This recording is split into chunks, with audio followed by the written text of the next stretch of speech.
Shalom Aleichem, Erev Tov. We are continuing the life of Rabbi Shimon Ben Netanel. You want the Sefaria source sheet open. You also want your encyclopedia open. We mentioned yesterday a lot about Rabbi Shimon Ben Netanel, being a Kohen, coming from the tribe of Yehuda. Tonight, I want to focus a little bit on the things that Rabbi Shimon Ben Netanel taught us. So if you look in the encyclopedia, on page 346, they quote two Mishnayot. And I want to read those Mishnayot with you inside. So if you go to your source sheet, Perkei Avot, chapter 2:8. You see that? It's in the Sefaria link. It says, Rabban Yochanan ben Zakkai kibel mihilel u'mishamayim. Rabban Yochanan ben Zakkai received an oral tradition from both Hillel and Shammai. So those of you in my Sunday class, this is connected to what we've been studying, the oral transmission. Hu haya omer. He used to say, who used to say? Rabban Yochanan ben Zakkai. We learned this Mishnah already. Im lamadta Torah harbe. If you studied a lot of Torah, al tachazik tova la'atzmecha. Don't take too much credit for it. Ki lechach notzarta, because you were created to study Torah. So you study a lot of Torah, you perform mitzvot, it's good for you. What else are you supposed to say? Oh, look at me, I'm so proud that I breathe. Of course you breathe. What kind of stupid person decides not to breathe? Only a sick person is somebody who has a disease, they can't breathe. But a healthy person doesn't walk around taking credit. Look at me, Mom, I beat my heart. You don't say, look at me, I learned Torah. You're supposed to learn Torah, that's what you're supposed to do. Chamisha Talmidim hayu lo Rabban Yochanan ben Zakkai. Rabban Yochanan ben Zakkai had 5 students. Ve'eluhen, and these are their names. Rabbi Eliezer ben Horkenos. Did we study about him? Yes, we did. We studied already about him. Rabbi Yoshua ben Hananiah. We studied about him? Yes. Rabbi Yosef HaKohen. We studied him together, even if he's missing from the YouTube channel. Rabbi Yosef HaKohen. Rabbi Shimon Ben Netanel. And we're doing that one now. Rabbi Elazar ben Arach. We're going to do him last. Hu haya moneh shivchan or shevachan, depending which book you're looking at. He used to tell people, hey, these are the good things about my students. What does it mean tell us the good things about your students? You're able to say, hey, this person is very generous. This one is very kind. This one is very... You have good things you can say about people. So he used to say good things about his students. And he said, "Who Rabbi Eliezer ben Horkenos bor sud seed side." We read a few different versions. Sheino ma'abed tipa. Let's skip to Rabbi Shimon ben Netanel. Rabbi Shimon ben Netanel, we'll come back, is a yereh chet, is a fearer of sin. There's seats over here, by the way, if you want to sit. You okay? He's a yereh chet. I want to talk to you today about Yirat Chet. What does it mean to have Yirat Chet? Before I go any further, let me just adjust my iPad. Very careful not to say.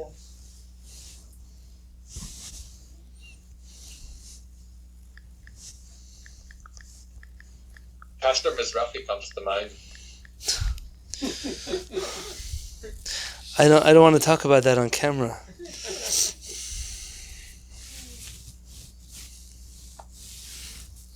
Is it related to free will, meaning like if your free will is properly placed, then you're not going to want to sin? Meaning like if you're doing things with the right kavanah, you're not going to... it's like the opposite of having a desire to do something wrong or being given to do something wrong. Okay, let's read. I'm going to read to you a few different ideas. My favorite place to start always is going to be with the Rambam. Look at source number 2.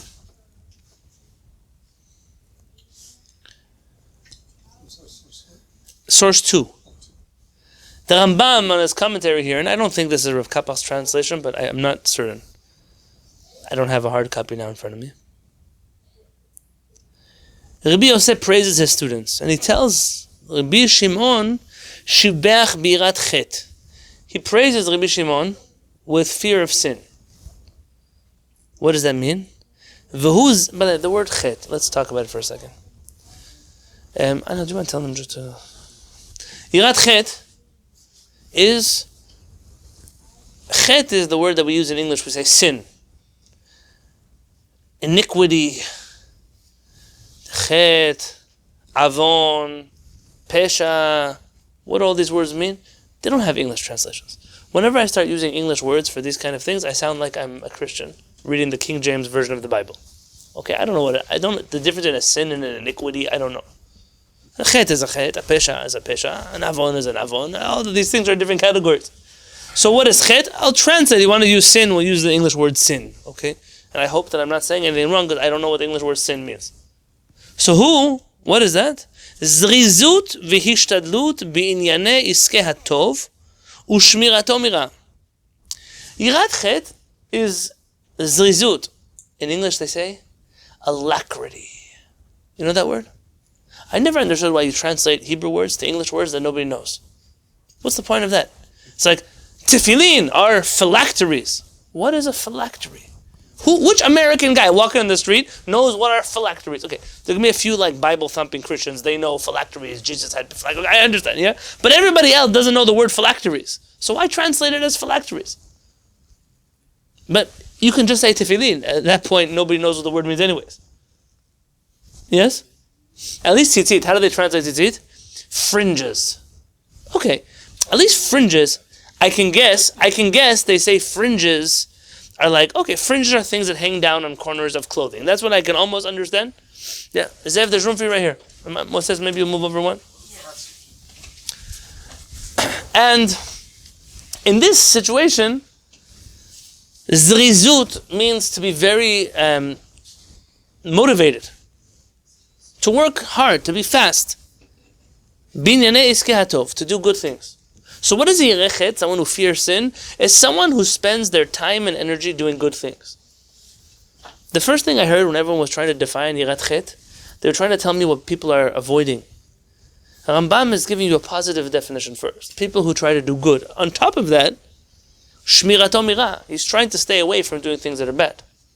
So a person who's a yireh chet, someone who works in a very hurried way, a motivated way, puts their energy in doing good, stays away from doing things that are bad.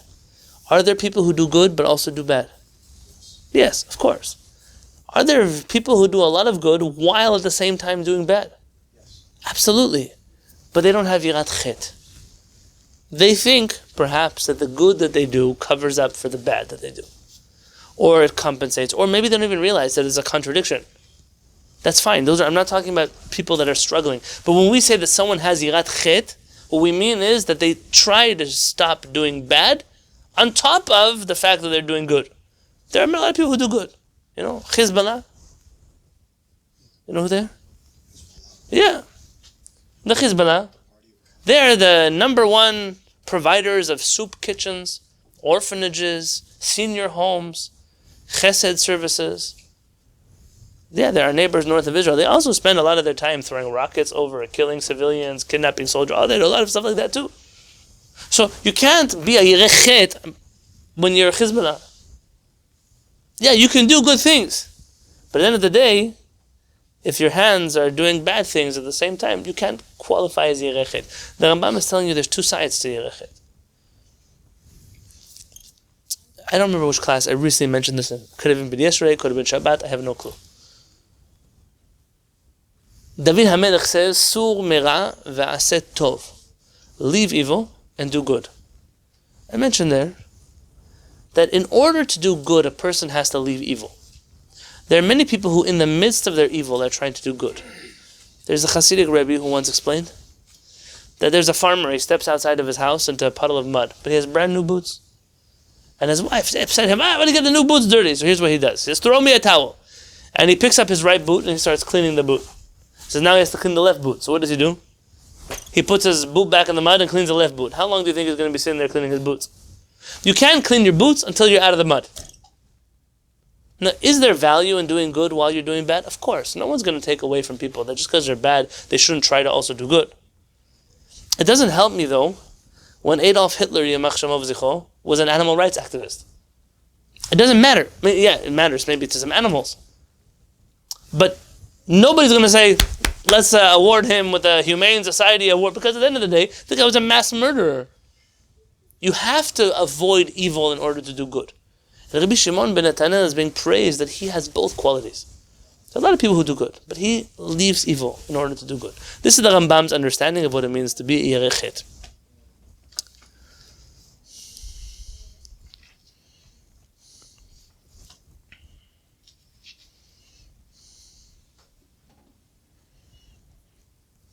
If you look in source 4, Rabbeinu Ovadia of Barte Noah. Familiar with him? The Ashkenazim call him the Rav, because its acronym is Rabbeinu Resh Ayin Ovadia Barte Noah. In Hebrew, we don't call him that. Why? Because that actually spells the word Rav, hunger. Better not to call him that. Rabbi Ovadia Barte Noah says a Yerechet is a machmir al atzmo. He's a person who is strict with himself. Ve'oser alav devarim hamutarim. And he prohibits things to himself which are really permitted. Shema yavo lidechet, because he's trying to avoid doing sin. Dim lo ken ma'irvuteh. Afilu am haaretz efshar liot yerechet. Because if that's not the definition, then even an ignoramus can be a yerechet. So how does Rabbeinu Ovadia Barte Noah understand Yerechet? The way that most people here will understand Yerechet is a person who does extra in order to stay away from Avirot. They're making fences, they're prohibiting things to themselves, even the ones that are allowed, to stay away from the things that are prohibited. How surprised are you that the Rambam did not translate Yerechet as this? Not so surprised. This whole mentality is one that is difficult to comprehend inside of that mindset. Look at Rabbeinu Yonah. Rabbeinu Yonah, where was he from? Gerondi, right? Yep. Rabbeinu Yonah of Gerondi. So he's probably from Geronda. So he is Gerondi because of that. He says in source 5, Shehaya oseh siagim leharchik atzmo min ha'avirot. He would make fences to distance himself from avirot. This is similar to before. It's a little different. Similar. The idea is, I'm afraid of... Give me an avera a person might be afraid of. Don't be scared. By mistake killing another person. Okay, that's a hard thing to by mistake do. Give me another avera that's a little more common. Cheating someone in business. Cheating someone in business. Okay, how would it come about that I might cheat someone in business?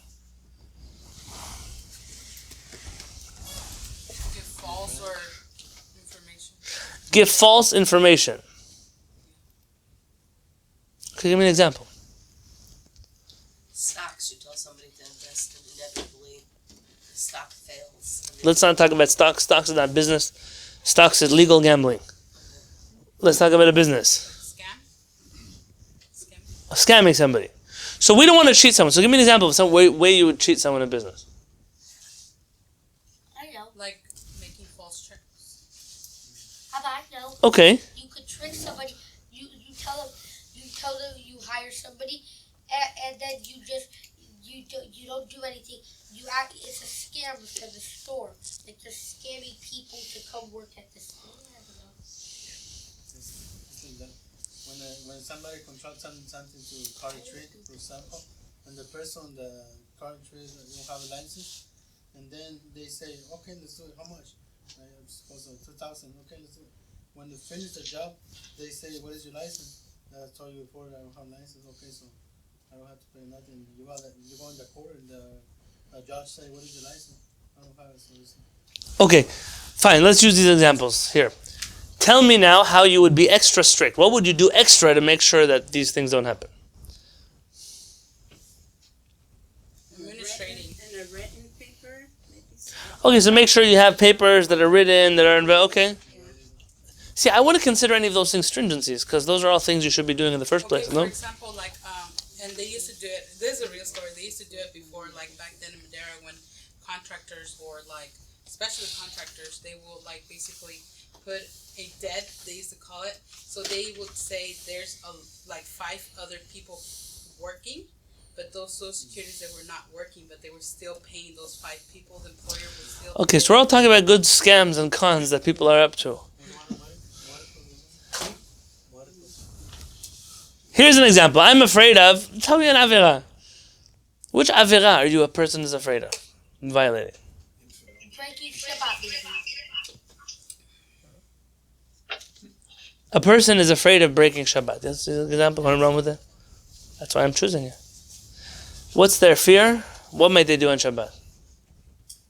They by mistake turn on the light, they lead on something. Maybe they're going to cook food on Shabbat. So what do? They make a rule, I don't heat up any food on Shabbat. Are you allowed to heat up food on Shabbat? Yeah. Yes. But what's their decision? Not heat anything. Why? If you don't heat up anything, likely you're not going to cook it. Is that a viable option for all people?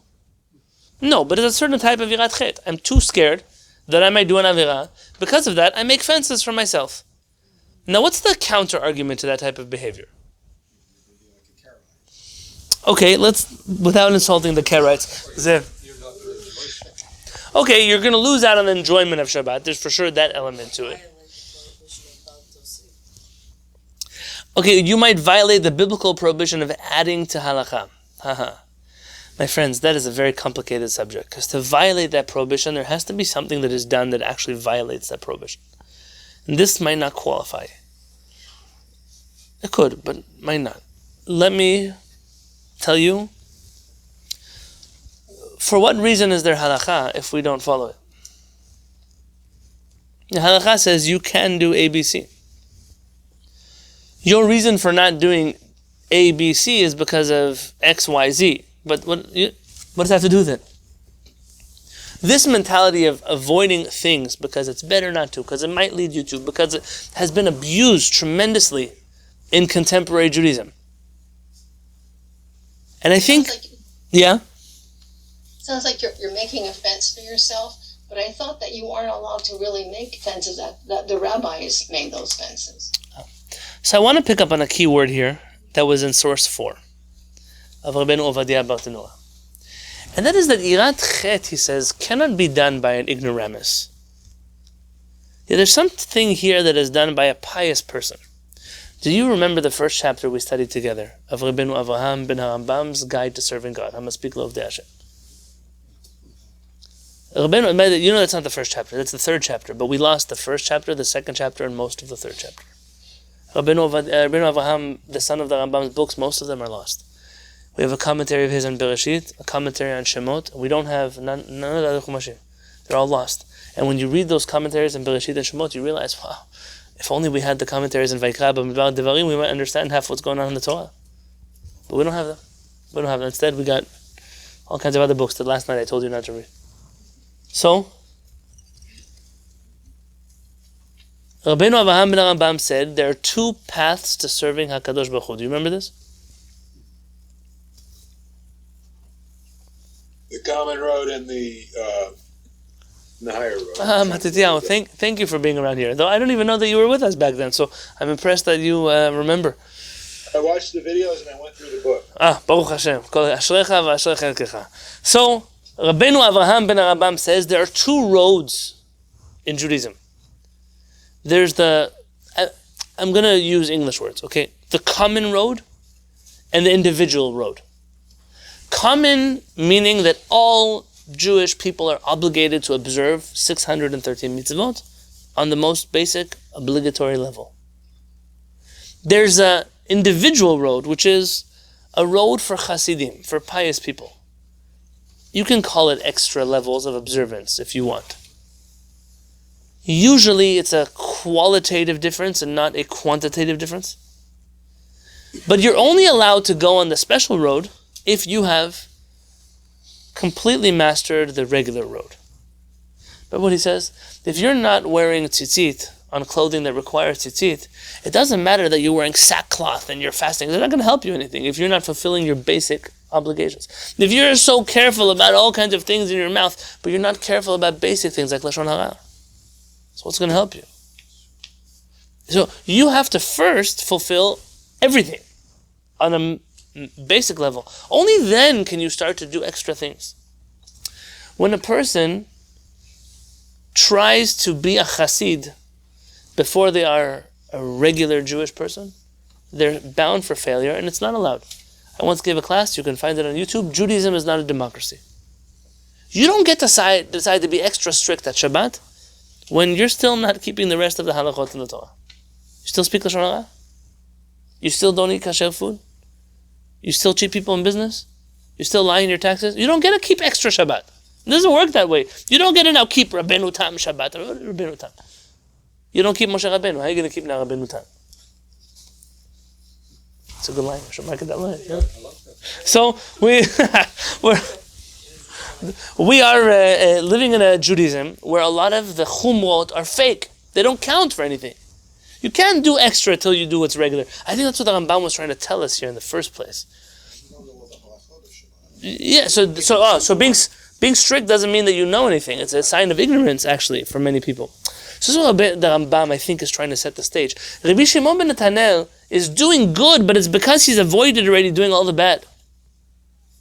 And this new level of Yirat Chet is one that brings a person to extra levels because they've already finished all the... If you remember, if I can just say, when Rabbeinu Avraham ben Rambam talks about the importance of doing extra Shabbat, do you remember the examples? Do we have... I feel like I took my copy home. Do we have an extra Rabbeinu Avraham ben Rambam here? I feel like I took my copy home and there was no Beit HaKnesset copy back in the day. Okay, Rabbeinu Avraham writes the following. We're going to recall from memory. Rabbeinu Avraham says there are different people sitting at the Shabbat table. They are all keeping the same laws. What you can cook, what you can't cook, which kiddush you do, which bread you eat. They're all doing all the same. 3 of them are eating the same food. They're singing the same songs. They're doing all the same things. But they observe Shabbat on 3 completely different levels. How do they observe Shabbat differently if it's not through quantity of mitzvot? This one maybe, see today you'd say, this one is super religious. He doesn't open up cans on Shabbat. And this one is super extra. He doesn't open up bottles on Shabbat. Not only cans, not only bottles. And this one, he doesn't separate the jelly beans on Shabbat. And that's how you get extra levels of Jewish people today. That's today how this works, yeah? But what is Rabbeinu Avraham saying? They're all doing, in terms of quantity of mitzvot, they're doing the same. Baruch atah Adonai, Eloheinu melech haolam she'akol niyam b'doro.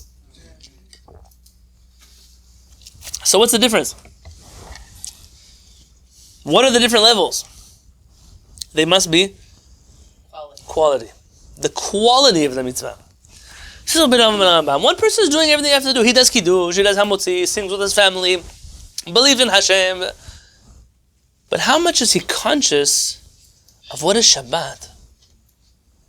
Sheshet yamim ta'avod v'asita kol melachtecha v'yom hashvi'i Shabbat l'Adonai Elohecha. 6 days I worked. And the 7th day is the day of rest for Hashem, my God. How much is he conscious of the creation of the universe? What it means to rest on the Shabbat. That's what level. To the next level, a person who's remembering Zecher L'Tziat Mitzrayim, the leaving of Egypt, the people of Israel joining together in union with the HaKadosh Baruch Hu. He goes through levels. The highest level is the one that at the Shabbat table with everybody else reaches an experience which the son of the Rambam, Rabbeinu Avraham, says is called the Pigia Elohit in Hebrew. He says Arabic, but I'm saying Hebrew. We'd call it in English a divine encounter or bumping into God. How many people at their Shabbat table encounter HaKadosh Baruch Hu? I know what I'm saying now might sound quite silly. Like, what do you mean? Everyone's talking. No, I mean, honestly, you're sitting in the Shabbat table and you experience HaKadosh Baruch Hu. That's not something you just do because you read the book 39 Melachot of Shabbat. It doesn't happen that way. Yeah, that's part of setting the stage for this experience. But there's a quality of relationship with HaKadosh Baruch Hu, with Shabbat, with Halakha, that is supposed to bring you to a divine encounter.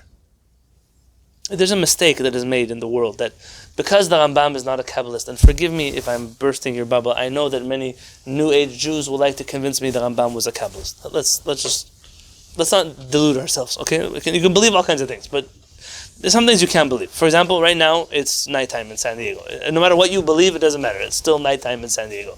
Yes? Here, the Rambam, just because he's not a Mekubal, they turned him into some guy who denounces any type of spiritual, mystical experience in the world. And that is patently false. It's not true. But what is nivu'ah? Prophecy, if not the highest spiritual encounter that a human being can have with their Creator. But the Rambam denies nivu'ah. It's one of the 13 principles of the Rambam. So maybe you're forced in an awkward situation. What is the Rambam's understanding of, I'm going to use a word, spirituality, if it's not the same that I've been thumped at by groups of Jews claiming to be Kabbalists? And that's already, you have to do your own homework for that. Yes? But to deny that the Rambam is on a quest of encountering, is that a word? The divine, that is false. And therefore, it's important when one is observing mitzvot not to forget the goal of halakha is to bring you, what does halakha mean? Yeah, the word is holech, to walk, right? Halakha means to walk. Holech. Yeah? You agree? How to walk with HaKadosh Baruch Hu. With HaKadosh Baruch Hu. How to walk with the Creator of the universe. How to live your life. That's our job. That's the purpose of the mitzvot that we're doing. If we're so particular on all of the details, and all the chumrot, and all the opinions, and all this and that, but at which point do you then utilize the mitzvah to reach the goals of encountering HaKadosh Baruch Hu? Where? When? Imagine you told somebody, today at our Shabbat meal, we're all going to get together and try to experience the divine. What they're going to do? They're going to call my wife, and they're going to have you admitted to a psych ward, and they're going to tell these crazy people, this guy thinks you're going to encounter the divine, to talk to God, hearing voices. It's crazy people. Yes? That's the reality of the Judaism we live today. If you start talking too much about HaKadosh Baruch Hu, about feelings, what are feelings? You're not supposed to have those. If you try to go to a Bet Knesset and pray with any type of kavanah whatsoever, you should understand you will be the village crazy person. That's what you're going to be. You're going to come into Bet Knesset and actually mean the words that you say? What kind of crazy person does that? You're going to pray and mean the things you say? I have to tell you, this is not what I'm telling you now is not a political statement. This is a Jewish statement. I live in an unusual Jewish generation. It's a generation in which we hear that Jewish people who believe that Jewish people should pray on the holiest place of the Jewish people on the Temple Mount are somehow radical fanatics of Jews. We're fringe elements of Jewish society. If that's the case, and that's what you believe, please bring me your siddur. I have a permanent marker over there hanging on the refrigerator, and I'll be more than happy to erase all the parts of your siddur where you pray that you should be going onto the Har HaBayit and praying to HaKadosh Baruch Hu. If you don't want to believe in such a thing, that's okay. You can find another religion that doesn't believe in such a thing. But you can't possibly pretend to me that this is not part of our faith. How many times when you read Tehillim, when you read the Tefillah, Har HaKodesh B'Yerushalayim, Har Hashem, how many times you talk about the mountain of HaKadosh Baruch Hu to pretend the mountain, no, we don't go there now. What are you talking about? And this became now a political statement. If you believe that Jewish people have a right to pray in Har HaBayit, you must be crazy. You're some messianic dreamer. You're right, I am. I'm the crazy person who for 2,000 years believed Jewish people might actually have their own country in the land of Israel. What a crazy thought. I should have listened to all those people who said, Germany's better than Israel. We should have listened to them. No, we didn't listen to them. And we dried up swamps, and we built the country, albeit not a perfect one, but we built the country. HaKadosh Baruch Hu gave us strategic victory after victory after victory, and now you want me to say, okay, but now is enough, it's too much already. Anything more than this is fanatic. Why? Because I said so. A Jewish person has to mean the words they say. Don't say things in your siddur if you don't mean them. If you don't mean them, don't say them. People get offended. There are certain groups of Jews, they edited the siddur. They took out the revival of the dead, they took out. Chevra, I think they're wrong. But I'm grateful that at least they're honest. They tell me what they don't believe in. Why do some people still say things they don't believe in? It's about quality. You're allowed to say, I'm a Jewish person who believes, very differently than other faiths, that HaKadosh Baruch Hu has a personal relationship with every single one of us. And that I am trying my whole life to reach a relationship in which through my mitzvot, I'm going to experience God. And if that sounds ludicrous to you, then unfortunately that's half the problem. Quality. Rabbi Shimon Ben Netanel is Yireh Chet, and I want to give you an example of the type of Yirat Chet that I think is healthy, and with this I'll end today's shiur, and we'll go to Shulchan Aruch. I didn't add this to the source sheet because, to tell you the truth, I was a little bit wary. Yes? How does the section on the Nazir relate to this? Because on one hand, Hashem takes the Neder, so grace, and wine, etc., but then has to bring a korban at the end of the Nazir period, as if it's something wrong. Right. So a Nazirite, they do all these things seemingly to get close to HaKadosh Baruch Hu, and then ultimately at the end they have to bring a sacrifice. Which kind of sacrifice? Korban Chatat. They call it a sin offering. You know, I gotta love these names, the offerings. Sin offerings, guilt offerings, like all kinds of Jewish names they give these things, yeah? Korban Chatat. What is a Chatat? It's the recognition that what I did now was not healthy. It's not a good thing. It's an Avirah. I refrained from enjoying HaKadosh Baruch Hu's world. So then why is the Nazir a category in the first place?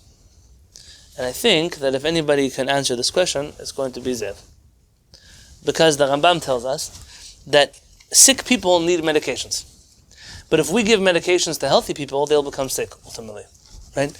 The concept of Nazirut is that there are people who require this type of recalibration. It's avoiding HaKadosh Baruch Hu's world because perhaps there was some type of forbidden indulgence in this world. And that's meant to recalibrate them. Once that becomes, they're realigned, they go to the Beit HaMikdash, they offer Korban Chatat, and they continue on a normal path like everybody else. And that obviously won't be answered. Certain people who were Nazirim for life, yeah, that's obviously a different conversation to be had. I'm trying the general idea.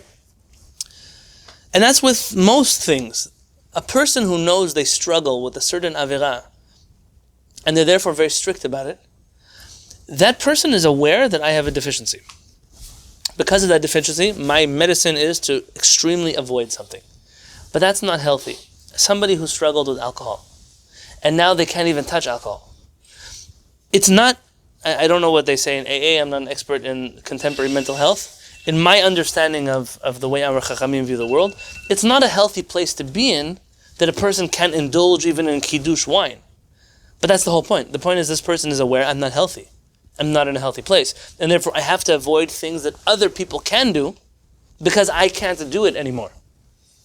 And that's not saying that's the way everyone else should live their life, but that's the way I who struggle. So if the struggle is certain kinds of avirot, the struggle is certain kinds of problems, right? So then every person takes on these things to balance themselves out. But if it's done by everybody, even those who don't struggle with issues, then you have opposite problems. Then opposite problems are created. Yes, and then you find people they're like lopsided because you know sometimes you have a wheel and it's not spinning. The tread is wearing out. So what do? They put a weight on one side. You know what I'm talking about? That way it wears out evenly. What happens if you put weights on a healthy tire? Then it's wearing out the wrong side of the tire. Not every tire needs one of those weights on it. I don't even know if they do this anymore, but I remember seeing some old cars. That's what they did. I wanted to share with you another definition of Yirat Chet, and I was afraid to bring it because none of the commentaries that I saw mention this. But Mori Harav Yaakov Peretz, when he was asked about Yirat Chet, he shared with us the following Gemara. So I'm going to ask you to pull up a Gemara if you can. So go out of the source sheet. You can go into Sefaria.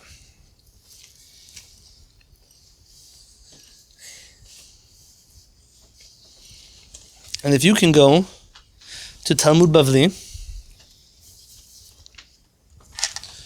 Okay.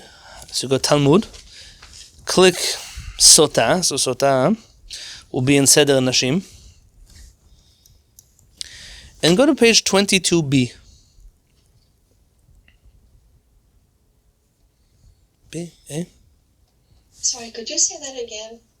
I'm in Talmud. I mean 22a, by the way. 22a. So click Talmud, scroll down to Seder Nashim, find Tractate Sota, and go to page 22a.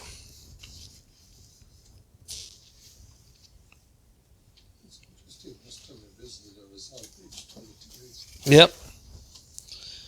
I've taught you this before, but it's been a while. 22a. It's a hard copy on the shelf. Who uses those?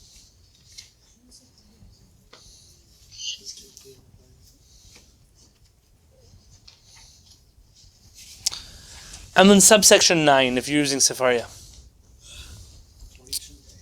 22a, subsection 9. The Gemara asks, is that so? See this?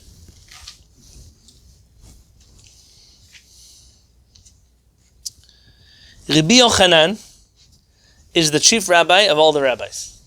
It's a very great Chacham. And he says the following. Amar Rabbi Yochanan said, Lamadnu yirat chet mi betula. We learned the fear of sin from a betula. A young girl. A betula, by our Chachamim, is likely not older than 12. Okay, a young girl. You want to argue? You can argue. That's okay. That's my understanding here. V'kibul sachar me'almana. And we learned about the receiving of reward from a widow. The second part is not for me to teach right now. Yirat chet mi betula. What does it mean that we learned yirat chet from a betula? Here's the story. The Rabbi Yochanan shama'a lehahi betula. The Rabbi Yochanan heard a certain young girl. Denafla a'apa. She fell on her face. What does it mean when a girl falls on her face?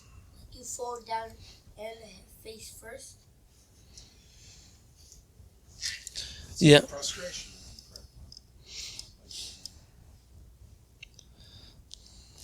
Moshe Rabbeinu and Aaron prostrated themselves in Korach.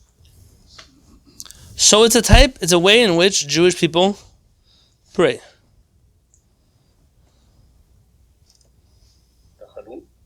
Yeah, likely this is the origin of the Tachanun prayer. We don't do this, but Ashkenazim and some other groups still do this, to fall on their face. What does it mean, fall on their face? This. Like this, alright? Like this. Is it like when you get down on your knees and you put your face to the ground? Right. So the original way to do Nefilat Apayim is your face down on the ground. Or at the very least on the table. You see Al-Khanan how he's doing it? Like that, right? But usually use your hands. Like, you ever seen a person? I was today visiting near a hospital and I saw someone get bad news. And they fell on the ground. They fell this morning. They fell on the ground. That's a reaction that people have. Today you go to some synagogues, they do Nefilat Apayim. Here's what they do. You ever see them do that? And some of them are very careful because they say you shouldn't put your head directly on your hands. What do? They go like this. What is that? Imagine you walk to Beit Knesset, you see a bunch of people. What are you going to think about these people? They should go to the same place the Rabbanit sent the last person. Who prays like that? When Nefilat Apayim means to fall on your face. Nefilat Apayim. You want to argue? Like this. Maybe you're going to Nefilat Apayim. Nefilat Apayim is a type of prayer. It's very deep. It's very personal. That's why we do it when we confess that Kadosh Baruch Hu things. We don't want other people to hear them. We're saying them here, between us and Kadosh Baruch Hu. We don't say Nefilat Apayim out loud. It's quiet. He hears this girl praying. Likely, maybe she knew he was listening. I don't know what the dynamic was here. It could be someone from his family. I don't know to tell you who it was. He was in the Beit Knesset. He heard someone come pray. I can't tell you how the story happened. And here's what happens. And I can only share this idea in my Beit HaMikdash. Because everywhere else, the world is poisoned not to appreciate this story. Okay, I can't help the people who are poisoned. If a person is poisoned, I can't do anything. But here, I'm assuming that you all know me, and that I knew you, and that what I'm sharing here is shared properly. He hears this betula de nafla apa. She fell on her face, v'kamra, and she said the following prayer. Ribono shel olam, Master of the universe. She made up her own prayer. Barata Gan Eden, you created Gan Eden. Ubarata Gehenom. And you created Gehenom. You want to say heaven and hell? Fine. Barata tzadikim. You created tzadikim. Righteous people. Ubarata reshaim. And you created reshaim. Very good. Yehi ratzon milfanecha. May it be your will. Shelo yikashelu bi bnei adam. That people should not stumble because of me. What is going on in the story? She's a beautiful, I don't know. Say. Abba told me this story. She doesn't want people to stumble, like make bad choices because of her.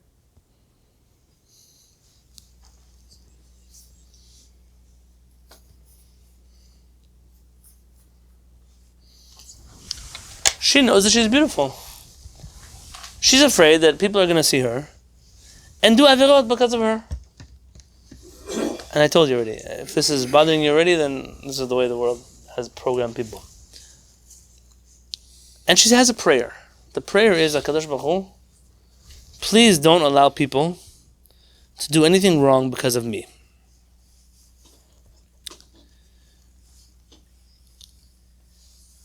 I want you to click on this piece and open up commentary and click on Ben Yehoyada.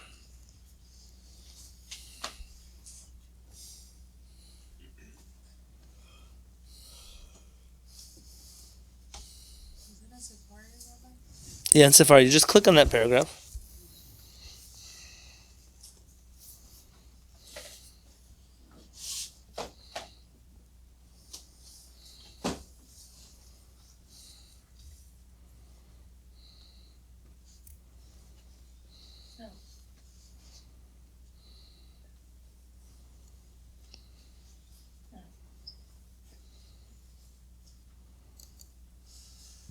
There's a lot to say here.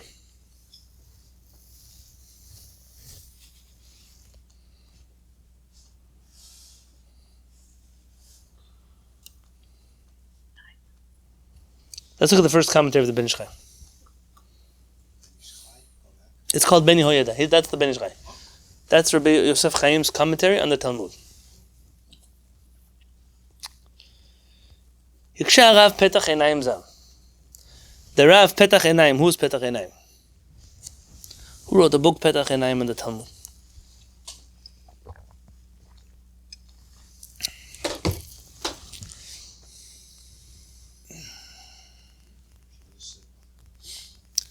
His name was Rabbi Chaim Yosef David Azulai, otherwise known as the Chida. The Chida. You heard about the Chida? Rabbi Chaim Yosef David Azulai, one of the most prominent Sephardic Chachamim in the last few hundred years. The Chida, and I have all of his books in my house. The Chida wrote some 57 books. Yeah, he also had a sense of humor sometimes naming his books. I told you, he has a number of books. One book is a commentary in the Tanakh, and it's called Chomat Anach. Chomat Anach means? The wall of the Navi Ktuvim. What? Yeah, okay. Anach, what is Anach? Yeah, it is Tanakh, but he switches the taf with an aleph. Okay, we say Tanakh, right? Tanakh means Torah, Nevi'im, Ketuvim, yeah? He instead... What? When a builder wants to make a straight wall, they take a rock or something heavy on a string, and they know if it's straight up or not. Like a chalk line? You want to know something straight? You have to make it straight. Anach. This means the upright wall, because that's how you're building something to make sure that it's straight. Chomat Anach. Anach is instead of Tanakh, instead of Torah, he wrote Oraita. Oraita means Torah in Aramaic. And this is a little bit of a sense of humor. This is the only book of the Chida which is printed. All his other books were printed in Livorno, in Leghorn, Italy. This is the only book of the Chida which was printed in a place called, starts with a P. Persia. Portugal. Okay, it's in Italy. Let me help you out. It has a wall that's not Pisa. Very good. The Leaning Tower of Pisa. So when you're living in a city like Pisa and there's a leaning tower, yeah, and you want to name your book and you call it the Upright Tower, so you're talking about the Torah as opposed to the Leaning Tower of Pisa, right? There's a little bit. Chida had a sense of humor when he named his books. Yes, in Petach Einayim is his commentary in the Talmud. He asked, "Demashmal ule elu." לא היינו יודעים שצריך אדם להיות ירחת ויש קיבוץ אחר. את מה? The Chidas, I don't understand. Well, Rabbi Yochanan, he doesn't know. If it wasn't for this girl praying, he would never know that a person has to be afraid of chet, be fearing sin. What? He's the chief rabbi of the rabbis. That's what did he learn from the story? What does she teach us that he didn't know already? Listen to his answer. ונראה לי בסייעתא דשמיא, says the Ben Ish Chai, it appears to me with Hashem's help. הכוונה לולא זאת, with not for the story, לא היינו יודעים שצריך האדם לדאוג ולהיות ירא ומפחד ומבקש גם על חטא של אחרים שלא יחטאו מסיבתו. ורק ירא ויפחד ויבקש על עצמו שלא יחטא. That a person might think that when I mean that I fear sin, it means that I do everything in my power for me to avoid sin. But what obligation do I have to other people? I don't care about other people. This בתולה, מבחינה זו למדנו שצריך להיות ירא ומפחד ומבקש גם בעבור אחרים. This girl taught us a story. She does a lesson. What is a person who truly fears chet? Is somebody who takes responsibility also for the chataim of other people. You're right. A girl who's beautiful can walk outside. She doesn't have any problem. Other people have a problem. They have a problem. She's praying for the people who have problems. That's yirat chet. Yirat chet is not a selfish fear of sin. It's a selfless fear of sin. And that's what Rabbi Yochanan is learning from her. Rabbi Yochanan is saying, I learned from this girl the responsibility towards other people in my spiritual growth, not just towards myself. Not just a selfish approach of learning Torah. If you skip down to the third. Rabbi, is it the same concept of not putting a stumbling block? Similar.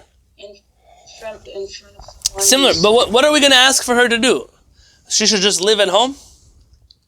The Pele mentions that in Muslim countries, so women would cover their faces. And, oh, fine, okay.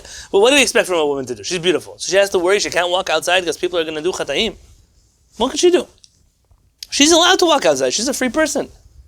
She does what she has to do according to halakha, but everything else is their problem.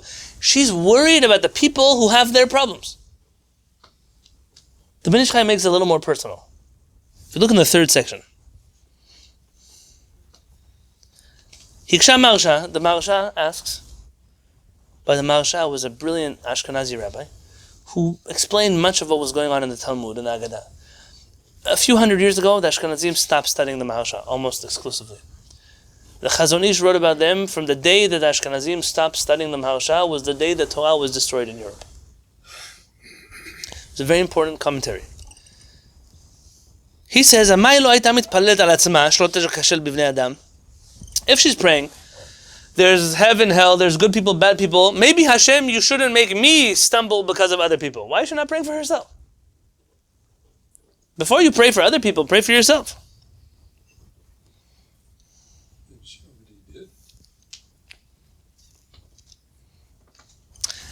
The Ben Ish Chai has an interesting answer. How old do we say she was? 12. She's 12 or younger. She's a young girl. Is she looking to get married yet? Not yet. Not yet.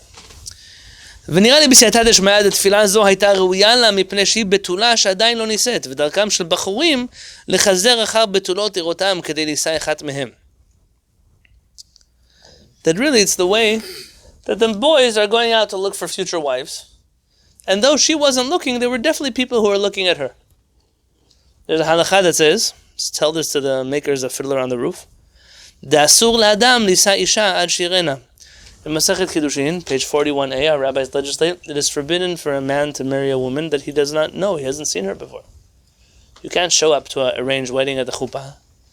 You have to know this person first. ולכן, and therefore, the next paragraph, הייתה מתפללת על אלו הבחורים שבאים לראות אותה. And so she was praying for these boys that were coming to look at her. ולהסתכל בה, שלא ייכשלו. It doesn't matter which averot she's worried about. She didn't want them to do averot because of her. And so she didn't have to pray because she wasn't looking at them, they were looking at her.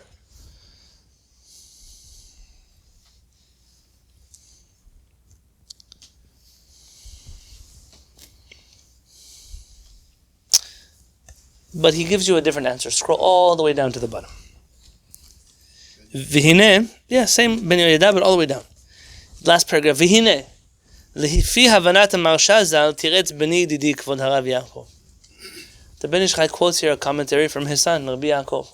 Elchanan, I want to quote you in my books already, okay?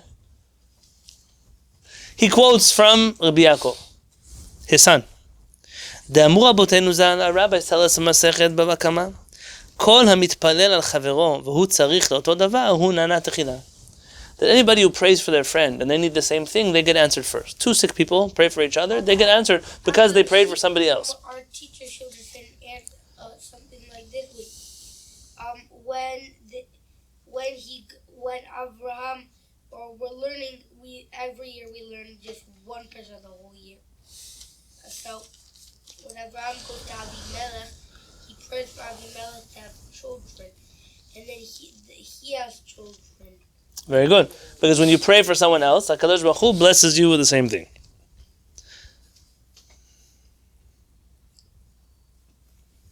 And therefore, her prayer came true because she was praying for other people. I know that you didn't fall out of your chairs, but you should fall out of your chairs. My opinion is that when he is praising his student, Rabbi Shimon Ben Netanel, because he was a yirechet, he was a fearer of sin, that he was referring to a Talmudic teaching. That of our Chachamim, that what is a yirechet? There are a lot of selfish Jews who only care about themselves and their chumrot and their customs and their halacha and he's saying that's not who Rabbi Shimon Ben Netanel was. He was the type of person who his observance of halacha caused him to worry about everybody else. He didn't want people who should do avirot because of him. Whatever things he could do, he'd make stringencies. He's strict. What is he strict about? Not about Shabbat and Kashrut and this. He's strict. Well, I don't want to cause other people to be jealous of me. I don't want people to say Lashon Hara about me. I'm going to do things different. I don't want people to see something that I have and want it. I don't want people to. All of those things is what we mean when we say that Rabbi Shimon Ben Netanel was a yirechet. That's my understanding of yirat chet. And I think that when we tell a person you should strive to have yirat chet, that's what we mean. It means that it's a person, what is the extra that they're doing? The extra that they're doing is not just to take care of themselves. We have enough selfish people in the world. It's the people who are worried about everybody else. Like this Betula. Rabbi Yochanan learned from this Betula.